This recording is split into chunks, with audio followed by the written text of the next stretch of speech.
Profit maximization के अलावा, ठीक है, मैंने आपको बताया था कई दफा फर्म्स प्रॉफिट मैक्सिमाइज नहीं करना चाहती। क्यों? क्योंकि कई दफा वो कर नहीं पाती बिकॉज एमआर और एमसी नहीं पता फर्म्स को, राइट। नंबर 2, फर्म्स कई दफा प्रॉफिट मैक्सिमाइज नहीं कर पाती बिकॉज वो गवर्नमेंट की स्क्रूटनी से बचना चाहती हैं। गवर्नमेंट की स्क्रूटनी का क्या मतलब है? टैक्स से बचना चाहती हैं। नंबर 3, कई दफा फर्म्स प्रॉफिट मैक्सिमाइज नहीं करना चाहती बिकॉज वो कंपेटिटर्स को डिस्करेज करना चाहती हैं मार्केट में आने से। नंबर 4, फर्म्स प्रॉफिट मैक्सिमाइज नहीं करना चाहती बिकॉज कई दफा उनके कस्टमर्स के साथ या स्टाफ के साथ क्लैशेस होते हैं अगर वो बहुत प्रॉफिट कमाएं, ठीक है। And number 5, principal agent problem. ये लफ्ज याद रखें, प्रिंसिपल एजेंट प्रॉब्लम। क्या होता है ये? प्रिंसिपल होता है ओनर और एजेंट होता है मैनेजर। इन दोनों के एम्स कई दफा डाइवर्जेंट होते हैं। मतलब इनका ओनर का एम प्रॉफिट है लेकिन मैनेजर्स का एम कोई और है, और ज्यादातर मैनेजर की चलती है बिकॉज मैनेजर्स, वैसे तो ओनर्स की चलती है लेकिन डे टू डे अफेयर्स में मैनेजर्स चला रहे होते हैं ना बिजनेस के ऑपरेशंस को, ठीक है, तो मैनेजर्स की चलती है, राइट। उसकी वजह से फिर वो कई दफा प्रॉफिट मैक्सिमाइज नहीं हो पाता। फिर मैंने आपको बताया था ये कुछ एम्स हैं जी प्रॉफिट मैक्सिमाइजेशन के अलावा। Sales revenue maximization where MR is equal to 0, output maximization या sales maximization where AR is equals to AC, cost minimization where MC equal to AC, marginal cost pricing where P is equal to MC, and number 5 satisfying, इसका कोई criteria नहीं, satisfying है, workers को motivate करने के लिए minimum target दिया और उसके बाद वो जो मर्जी करना चाहे, ठीक है। फिर मैंने ग्राफिकली तुम लोगों को बताया था कि point A B C D E क्या शो कर रहे हैं, मैं दोबारा नहीं कर रहा, ठीक है, बड़ी डिटेल में लास्ट क्लास में बताया था, ठीक है।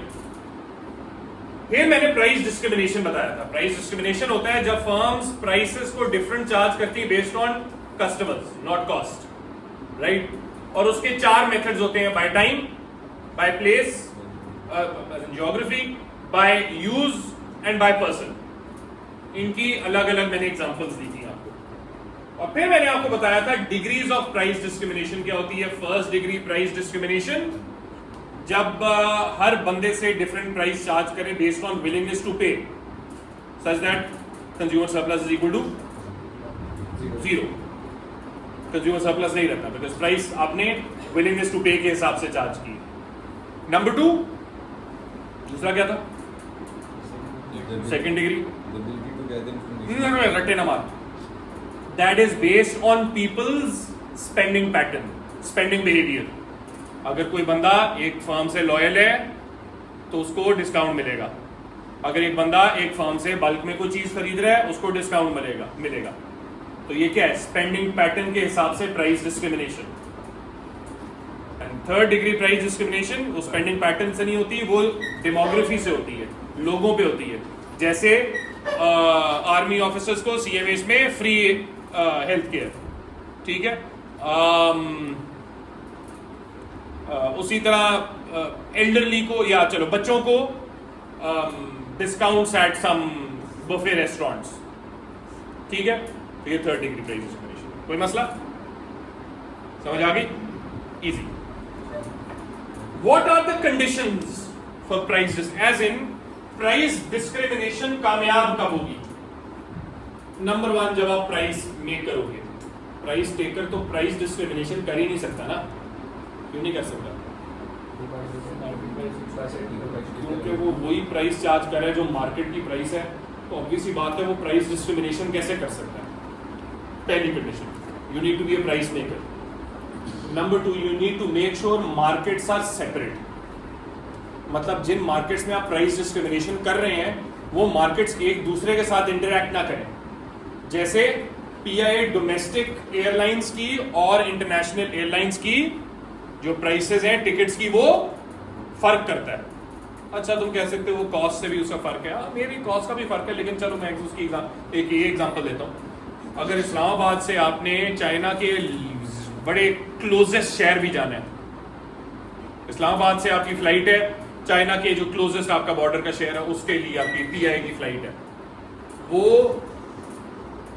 शायद सस्ती पड़े in terms of cost compare to Islamabad से आपने कराची जाना है, क्योंकि उसका डिस्टेंस ज्यादा होगा, पेट्रोल ज्यादा लगेगा, ऑयल ज्यादा लगेगा।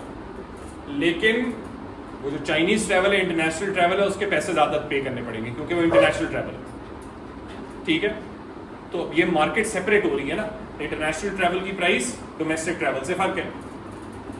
सिमिलर एक और बहुत कॉमन यूज इसका, डोमेस्टिक यूजर्स ऑफ इलेक्ट्रिसिटी, उनकी मार्केट फर्क है, कमर्शियल यूजर्स ऑफ इलेक्ट्रिसिटी की मार्केट फर्क है। इन दोनों का कभी मिलाप नहीं हो सकता, कोई कॉम्बिनेशन नहीं हो सकता, मतलब ये कोऑपरेट नहीं कर सकते।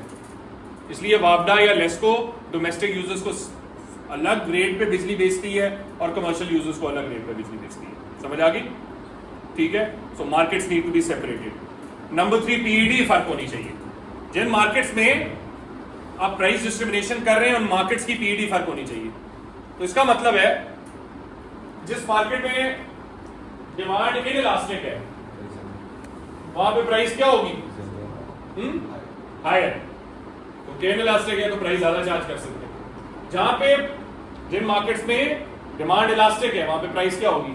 कम होगी। और ये इस पे हम मैंने वो एग्जांपल ली हुई है domestic markets and domestic marketing as in domestic users and commercial users of electricity. Domestic users की डिमांड है तो इनइलास्टिक बिजली की, लेकिन उतनी इनइलास्टिक नहीं जितनी कमर्शियल यूजर्स की है, तो इसलिए कमर्शियल यूजर्स पे प्राइस ज्यादा होती है। ये 3 कंडीशंस हैं प्राइस डिस्क्रिमिनेशन को कामयाब होने की। समझ आई? कोई मसला क्लियर हो रहा है?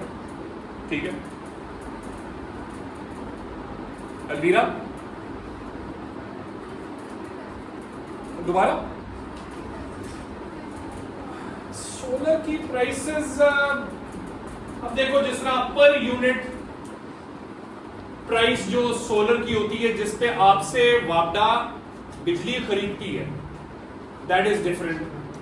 बट वो फिर इस तरह है ना, बायर और सेलर की प्राइस है, वो प्राइस डिस्क्रिमिनेशन में आई डोंट थिंक आएगा, क्योंकि जब वापडा आपसे बाय कर रही है बिजली उसकी प्राइस फर्क है, और जब आपको सेल कर रही है उसकी प्राइस फर्क है।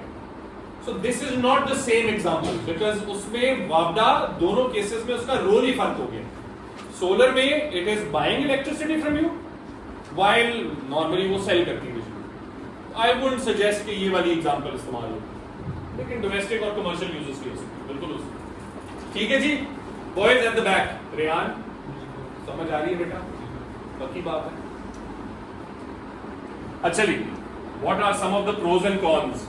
ये आपको एस्से के लिए आने चाहिए, बट मेरा मशवरा होगा आप प्राइस डिस्क्रिमिनेशन के एस्सेस ना करें, क्योंकि कोई इतना ज्यादा लिखने को है नहीं, टू बी ऑनेस्ट। हाँ, इसकी एमसीक्यूज के लिए आपकी तैयारी अच्छी होनी चाहिए, और अभी जो मैं इंशाल्लाह आपके एमसीक्यूज का टेस्ट लूंगा मंडे को इंशाल्लाह। Again reminder, you have a test on Monday, make sure तैयारी करके आए। और तैयारी कैसे करनी है, बार बार कह रहा हूं, पहले क्या करना है? नोट्स, पहले नोट्स, और फिर वो जो 129 एमसीक्यूज हैं वो आपने उनमें से जो मैंने क्लास में कर ली आज और कल में, वेल एंड गुड, बाकी इंशाल्लाह अपने घर पे करने हैं। ठीक है, बहुत जरूरी है बच्चों, मुझे डिसअपॉइंट ना करना। अब मेहनत कर रहा हूं तुम लोगों के बहुत ज्यादा एक्स्ट्रा इस दफा, और अपनी पेस को भी इस तरह मैंने रखा हो कि थोड़ी तेज चलो, सो दैट अब हमारा कोर्स जो है ना वो टाइम पे भी खत्म हो और साथ में टेस्ट भी ज्यादा हो तुम लोगों को। ठीक है, तो प्लीज मुझे डिसअपॉइंट नहीं करना। हाँ जी अब्दुल्ला, बिल्कुल कल भी एमसीक्यूज कराऊंगा, आज अगर जल्दी हो गया तो एमसीक्यूज ही करेंगे, ताकि हम ट्यूसडे को कंज्यूमर थ्योरी शुरू करें, जो मैं बाकी स्कूलों में कर चुका हूँ। तो तुम लोग क्योंकि लेट तुम लोगों की क्लासेस खुली, तो एक दफा please just spend 1 minute, skim through this, I don't want to go through this, skim through करें एक दफा जल्दी।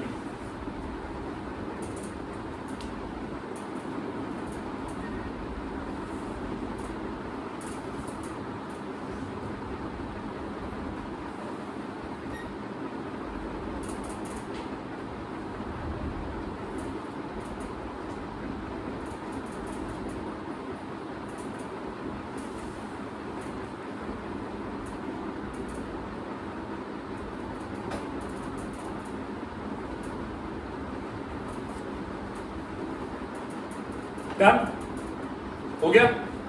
ठीक है, आसान है, मुश्किल चीजें नहीं है, याद होने चाहिए आपको कि सिर्फ जरूरी नहीं है एसेस में इस्तेमाल हो, एमसीक्यूज के लिए भी यू शुड नो कि भाई प्राइस डिस्क्रिमिनेशन एक तो उसकी कंडीशंस क्या हैं और अगेन उसकी सक्सेसेस और डिसएडवांटेजेस क्या हो सकते हैं, एडवांटेजेस डिसएडवांटेजेस क्या हो सकते हैं, यू शुड नो दिस। ठीक है, बट ये बहुत आसान है इसलिए मैंने कहा जल्दी से कवर पढ़ लें। आखिरी चीज चैप्टर 4 से रिलेटेड, दैट इज कंटेस्टेबल मार्केट्स क्या होती हैं। बच्चों, कंटेस्टेबल मार्केट कोई मार्केट स्ट्रक्चर नहीं होता। कंटेस्टेबल मार्केट्स आर मार्केट स्ट्रक्चर्स। ठीक है, मार्केट स्ट्रक्चर हमने 4 पढ़े, कौन कौन से, जल्दी से रिमाइंड कराओ। Competition, monopoly, oligopoly, monopolistic competition, ये 4 मार्केट स्ट्रक्चर्स हैं। कंटेस्टेबल मार्केट 5वां मार्केट स्ट्रक्चर नहीं। कंटेस्टेबल मार्केट एक मार्केट हो सकती है किसी भी मार्केट स्ट्रक्चर के अंदर, including perfect competition and including monopoly. Extremes में भी हो सकती है। ठीक है, तो अब ये क्या है, पहले तो कंटेस्टेबल मार्केट्स की कुछ असम्पशंस देखते हैं और उसके बाद फिर हम इसको मतलब रियल वर्ल्ड सिनेरियोज में देखते हैं। सो जो सबसे इंपॉर्टेंट असम्पशंस है ना कंटेस्टेबल मार्केट्स की, वैसे तो 5वें इंपॉर्टेंट है, बट जो यूनिक फीचर्स हैं कंटेस्टेबल मार्केट के वो पहली और 5वीं है। ये पहली और 5वीं। फर्स्ट जो इंपॉर्टेंट कैरेक्टरिस्टिक है कंटेस्टेबल मार्केट की वो ये कि there are very low barriers to entry in contestable markets and there are a lot of firms. Barriers to entry बहुत थोड़े हैं, काफी ज्यादा फर्म्स हैं। और एक जो कॉमन बैरियर होता है ना कंटेस्टेबल किसी भी मार्केट के अंदर, संक कॉस्ट, वो होती ही नहीं है कंटेस्टेबल मार्केट्स के अंदर। सवाल, संक कॉस्ट क्या होती है?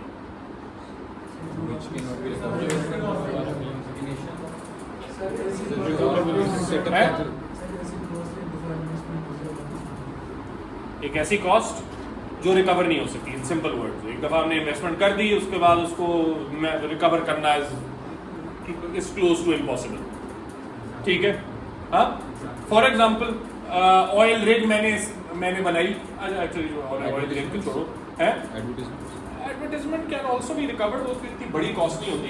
लेकिन यार चलो एक एग्जांपल लेता हूँ मैं, जैसे लेट्स सपोज मैंने एक प्रिंटिंग प्रेस बनाने की कोशिश की, वहाँ पे मैंने 3 फोटोकॉपी मशीन हायर की, तीनों की कॉस्ट 10-10 लाख थी। ठीक है, मेरा काम नहीं चला। अब मैंने उनको, एक तो मुझे इतना रेवेन्यू भी नहीं मिला, दूसरा अब मैं इनको बेचने जा रहा हूँ, जिसकी डेप्रिशिएट होगी ये साल बाद या 2-3 महीने बाद। अब वो बिकेंगी फॉर एग्जांपल 10-10 के बजाय वो बिकेंगी 5-5 लाख की, तो मुझे सिर्फ 15 लाख रुपया रिकवर हुआ है 30 में से। ठीक है, और मेरा क्योंकि बिजनेस इतना चला भी नहीं तो वो रेवेन्यू भी इतना उन्होंने इतना अर्न नहीं किया, तो there is a certain amount of money जो मैं रिकवर नहीं कर पाऊंगा। ठीक है, दैट इज सम कॉस्ट। ठीक है, सम, ये तो मैंने बहुत छोटी एग्जांपल दी है, ये तो कुछ भी सम कॉस्ट नहीं है। मतलब सम कॉस्ट होती है बड़ी सिनेरियोज में, जब आप बड़ी इन्वेस्टमेंट करते हैं बड़ी इंडस्ट्रीज के अंदर, जैसे स्टील मिल्स होगी, जैसे ऑयल रिफाइनरीज हो गई, इस तरह की चीजें। ठीक है, तो कंटेस्टेबल मार्केट्स में सम कॉस्ट होती नहीं है, बाकी बैरियर्स भी बड़े थोड़े होते हैं, तो उस वजह से काफी फर्म्स होती है कंटेस्टेबल मार्केट्स के अंदर। जो दूसरी इंपॉर्टेंट कैरेक्टरिस्टिक है कंटेस्टेबल मार्केट, और भी है, जिस तरह फर्म्स कल्यूजन नहीं करती कंटेस्टेबल मार्केट्स के अंदर, फर्म्स का मार्केट शेयर बहुत थोड़ा नेग्लिजिबल होता है, ना होने के बराबर। ठीक है, फर्म्स आइडेंटिकल प्रोडक्ट भी कर सकती है, लेकिन ज्यादातर डिफरेंशिएटेड। मैंने आइडेंटिकल और डिफरेंशिएटेड लिखा है, प्राइमरली कंटेस्टेबल मार्केट्स के अंदर डिफरेंशिएटेड प्रोडक्ट्स ही होते हैं। ठीक है, डिफरेंशिएटेड क्या होते हैं? जो थोड़े बहुत फर्क हो एक दूसरे से। ठीक है, हाँ, फीचर्स में, क्वालिटी में थोड़ा बहुत फर्क हो सकता है। ठीक है, बट सेम प्रोडक्ट्स भी हो सकते हैं। मैं उसकी एग्जांपल अब चलो 5वीं कैरेक्टरिस्टिक करता हूँ, उसके बाद मैं आपको एग्जांपल बताता हूँ कंटेस्टेबल मार्केट क्या हो सकती है। 5वीं जो कैरेक्टरिस्टिक है, probably the most important, that is about potential competition. Potential competition क्या होता है? पोटेंशियल कंपटीशन होता है जब फर्म्स इस डर में हो, क्योंकि बैरियर्स टू एंट्री बहुत लो है, तो वो डर में हमेशा होती है कि नई फर्म्स मार्केट में आराम से आकर मार्केट में कंपटीशन बढ़ा सकती हैं और हमारे प्रॉफिट्स को बिल्कुल खत्म या बिल्कुल लो कर सकती हैं, जिसकी वजह से इस पोटेंशियल कंपटीशन के फियर में रहकर कंटेस्टेबल मार्केट्स के अंदर फर्म्स प्राइसेस को आर्टिफिशियली लो रखती हैं, प्रॉफिट मैक्सिमाइजिंग पे नहीं रखती। वो आर्टिफिशियली लो कितनी रखती हैं, अभी मैं वो डायग्राम से तुम्हें दिखाता हूं। वो आर्टिफिशियली इतनी लो रखेंगी कि थोड़ा सा प्रॉफिट हो रहा है, ज्यादा नहीं हो रहा। बस थोड़ा प्रॉफिट हो, ठीक है। ये होती है कंटेस्टेबल मार्केट की पांचवी और सबसे शायद इंपॉर्टेंट क्या कैरेक्टरिस्टिक है, पोटेंशियल कंपटीशन, जिसकी वजह से what is meant by potential competition के इस मार्केट में कंपटीशन के चांसेस थोड़े हैं, ज्यादा है। एक तो अभी भी कंपटीशन ज्यादा है और कंपटीशन हो सकता है आगे, जिसकी वजह से फर्म्स अपनी प्राइस को थोड़ी रखती हैं ताकि वो थोड़ा प्रॉफिट कमाएं, इतना प्रॉफिट कमाएं कि गुजारा हो जाए, लेकिन बहुत ज्यादा प्रॉफिट नहीं कमा रही है फर्म्स, ठीक है, समझ आई। अच्छा, अब मैं तुम्हें एग्जांपल देता हूं, उसके बाद मैं डायग्राम बताता हूं, ये कंटेस्टेबल मार्केट्स का बनाता हूं। मैंने यहां लिखा हुआ है स्पेसिफिकली क्योंकि एमसीक्यूज के लिए इंपॉर्टेंट है। कंटेस्टेबल मार्केट किसी भी मार्केट स्ट्रक्चर में एग्जिस्ट कर सकती है, ठीक है। अब उसमें मैं तुम्हें एग्जांपल देता हूं कंटेस्टेबल मार्केट की। तुम लोग कभी मोटरवे जा रहे हो या थोड़े ओल्डर लाहौर में हो, इवन ये कर्मा चौक के एरिया पे हो, तो यहाँ पे लोग छोटी छोटी कटोरियों में पापड़ लेकर फिर रहे होते हैं, या वो एज इन जो क्या कहते हैं उसको, मेरे दिमाग से निकल गए, बर्गर बन गए होंगे, क्या नाम है यार, सवैया लेकर फिर रहे होते हैं, या निम्को लेकर फिर रहे होते हैं, ठीक है। अब ये बड़ी जबरदस्त एग्जांपल है कंटेस्टेबल मार्केट्स की, क्योंकि देखो निम्को वाले सेलर्स, या चलो पापड़ तो नहीं लेकिन निम्को वाले सेलर्स या इस तरह की सेवियां वाले सेलर्स, उनके ब्रांड्स हैं, बड़ी बड़ी कंपनियां भी हैं जो अलफता में बेचती हैं अपने प्रोडक्ट को, बड़ी बड़ी सुपरमार्केट्स में बेचती हैं।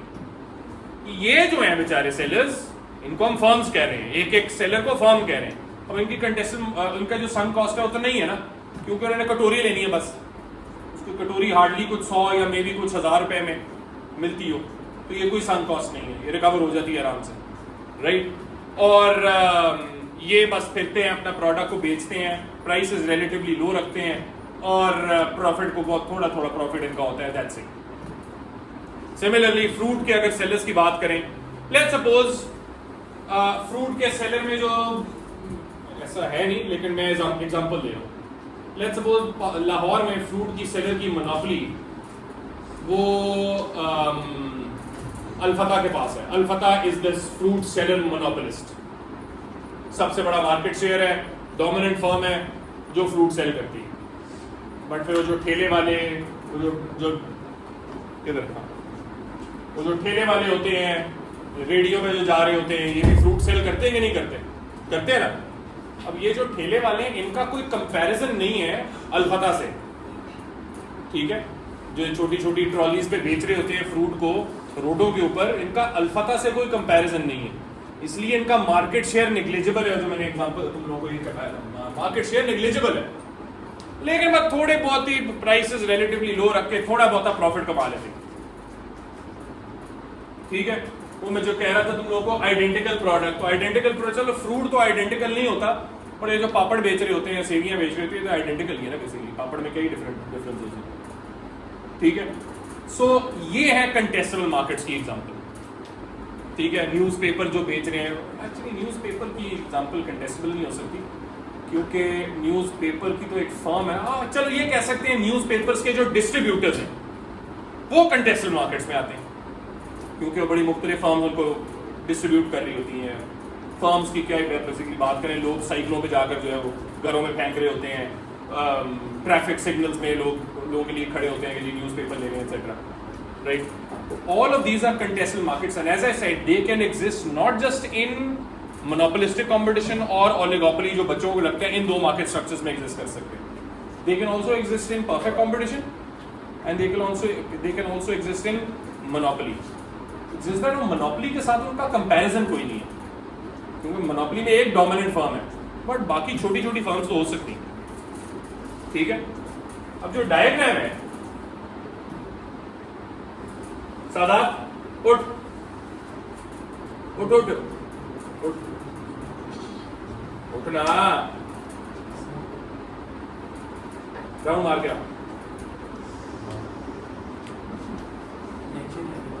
मैंने क्या कहा, रिकॉर्ड कर रहे हैं आपके लिए स्पेशल रिकॉर्डिंग हो रही है, आपकी तस्वीर भी आ रही है, जरा वेव करते जाए कैमरा,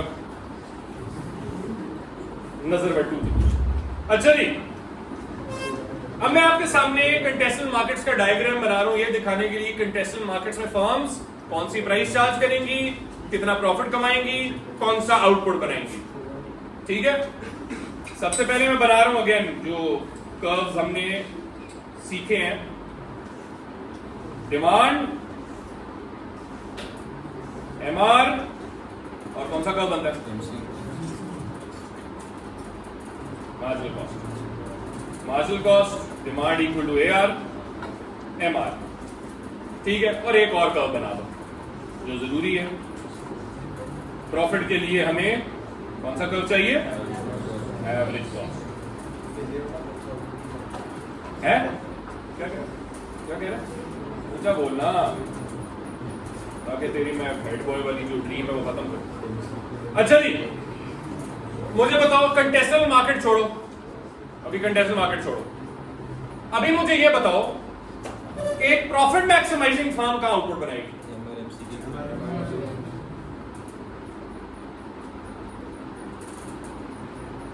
यहां एमआरएमसी इक्वल है, इसको प्राइस के तौर पे यहां ले जाएं, ये प्राइस हो गई, यहां लिख दें P1 Q1। ठीक है, इस पे आप देख रहे हैं अगर एक प्रॉफिट मैक्सिमाइजिंग फर्म हो वो ये प्राइस चार्ज करे, ये आउटपुट प्रोड्यूस करे और इतना प्रॉफिट, अच्छा खासा प्रॉफिट फर्म बना सकती है। बट कंटेस्टेंट मार्केट्स के अंदर पोटेंशियल कंपटीशन बहुत ज्यादा है, पोटेंशियल कंपटीशन की वजह से फर्म्स ये प्राइस चार्ज नहीं कर सकती, उनको डायरेक्ट जो मार्केट में हम और ज्यादा फर्म्स आ जाएंगी तो जितना भी प्रॉफिट है वो फारिग हो जाएगा। तो फर्म्स ये करती हैं, फिर वो देखती हैं कि यार हमारी एवरेज रेवेन्यू एवरेज कॉस्ट के इक्वल कहां पे है, कहां पे है, AC इक्वल टू AR।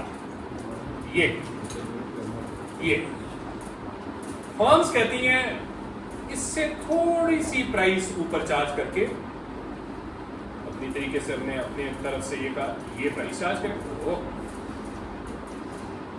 ये प्राइस चार्ज करें, थोड़ी सी प्राइस ऊपर रखी है इस प्राइस पे जहां से आपकी AR और AC इक्वल है, थोड़ी उससे ऊपर रखी है, इसको मैं कह देता हूं P स्टार। ठीक है, और यहां पे हम कहते हैं इतना आउटपुट फर्म बनाएगी Q स्टार। इससे हम कह रहे हैं इससे ऊपर क्यों रखी है, क्योंकि यार देखो थोड़ा सा तो प्रॉफिट बनाएंगे ना ये। अगर सपोज करो इधर देखो, अगर रजा कह रहे हैं सर मैं ये आपने ये प्राइस क्यों नहीं रखी, ये वाली, अगर ये प्राइस रखता मैं तो मैं क्या अज्यूम करता ये फर्म कितना प्रॉफिट कमा रही है, 0 नॉर्मल प्रॉफिट।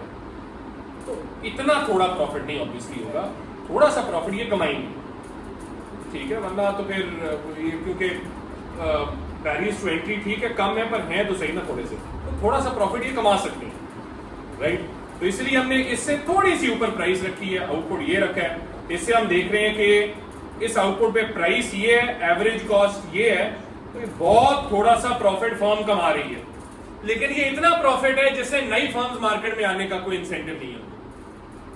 ठीक है, तो वो जो ठेले वाले हैं, वो जो रेडी वाले हैं, जो बेचारे तो नहीं मतलब अच्छा काम कर रहे हैं, जो बास्केट में जो चीजें लेकर बेचते हैं, all of these people in these contestable markets are earning some sort of a small profit, but that is enough for them. ठीक है, such that new firms or new people don't enter the market so much कि वो profit ही फारिग हो जाए हमारा। ठीक है, ये है जी contestable market, समझ आई। अगर मैं तुम्हारे से सवाल पूछूं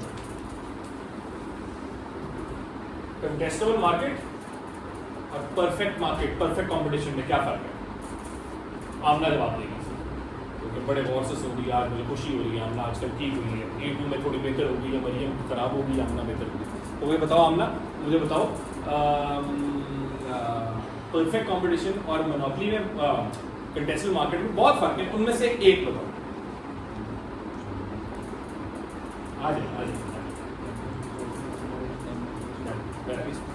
अगला सवाल तो मरियम से।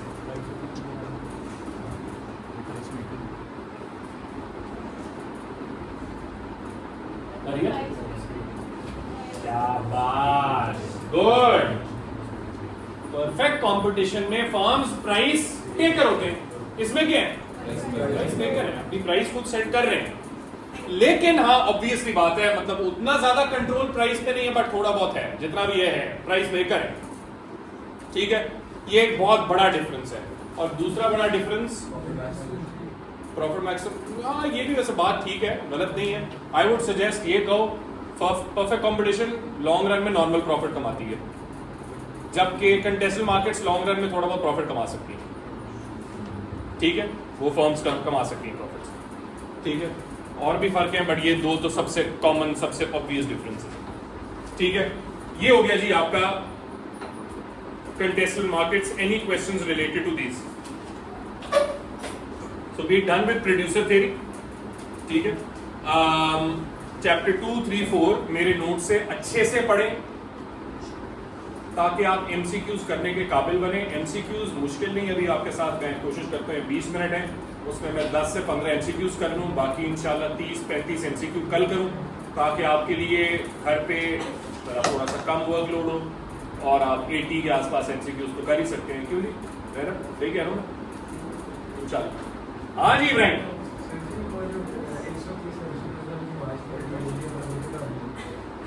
Good question.